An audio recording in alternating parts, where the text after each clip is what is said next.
It started with Sioux Falls, South Dakota, and the single pork processing plant that for a while was the nation's largest coronavirus outbreak, with more than 800 cases of COVID-19 associated with that one plant. In terms of being the largest outbreak in the country, that pork facility has been overtaken as of tonight by a prison in Marion, Ohio. But that one epic outbreak at the South Dakota meat processing plant was just the beginning. Here's Sioux Falls, South Dakota on the map where that outbreak was. Drive an hour northeast of there, and you will hit Worthington, Minnesota, which is home, basically east of there, right? Home to the JBS pork processing plant, where more than 24 employees have also tested positive.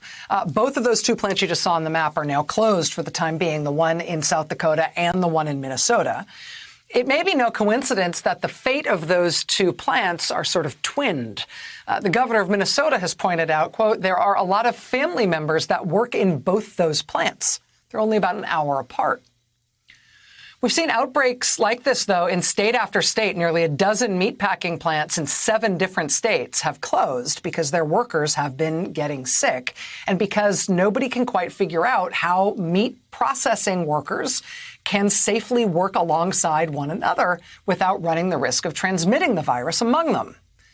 One of the states that has had trouble is Iowa. Over the weekend, Iowa saw its biggest one-day spike in new cases, driven largely by new positive tests at meatpacking plants. Just in the past hour, Black Hawk County, Iowa, is reporting that 42% of its coronavirus cases are coming from the local Tyson Fresh Meats plant, which is in the town of Waterloo. 356 cases and 3 deaths countywide in Black Hawk County as of this morning. They believe that 42% of that toll comes from that one plant. That plant in Black Hawk County, Iowa, is nevertheless still open, still running. The governor says she has no intention of closing it. And so the plant remains open over the vocal objections of local officials, including the Black Hawk County sheriff, who has been inside the plant himself, who has been very critical of conditions inside the plant, saying that he believes the company operating that plant is concerned much more about their production rates than they are about their worker safety.